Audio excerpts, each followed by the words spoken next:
I still remember the first time I laid eyes on the Toyota 2000 GT. It wasn't in a museum or on a track, it was a grainy photo in an old magazine. But even through faded pages, that silhouette hit me like a lightning bolt. Long nose, tight curves, those pop-up headlights, it looked like Japan's answer to the E-Type Jaguar, but with its own quiet swagger. I'm Leo Vance, and what fascinated me the most was how unexpected it was. This wasn't some European mark with a racing legacy stretching back to the 30s. This was Toyota, yes. That Toyota coming out in the late 60s with a car that made the world pause and go, wait, they made that? The 2000 GT came out of nowhere in 1967, and I mean that literally.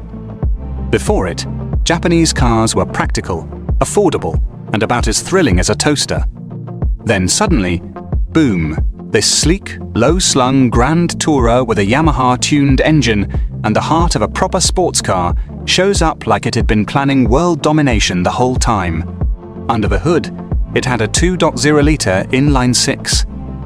On paper, that doesn't sound earth-shattering, but trust me, it was magic.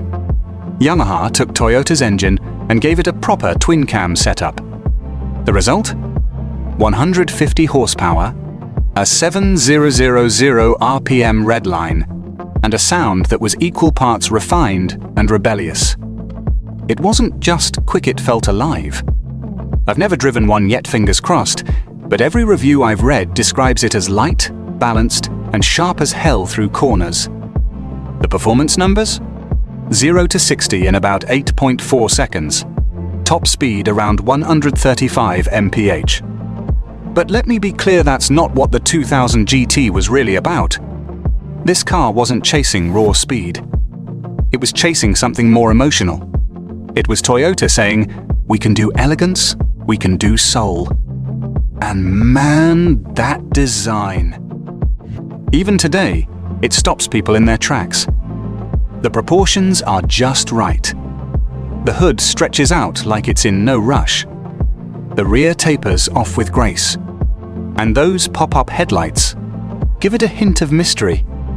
I've stared at photos for longer than I care to admit.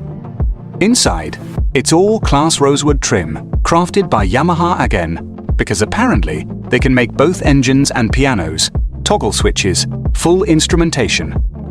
It doesn't feel like a Japanese car from the 60s. It feels like a European Grand Tourer, just better put together. Now, here's something wild. They only made 351 of these things. That's it. No mass production, no dealership promos. It was more of a statement than a product. And if you've ever seen You Only Live Twice, yep, that's a 2000 GT. Custom built as a convertible for Sean Connery because the man was too tall to fit in the coupe. Imagine being so iconic that Toyota bends the rules for you. It wasn't just style either.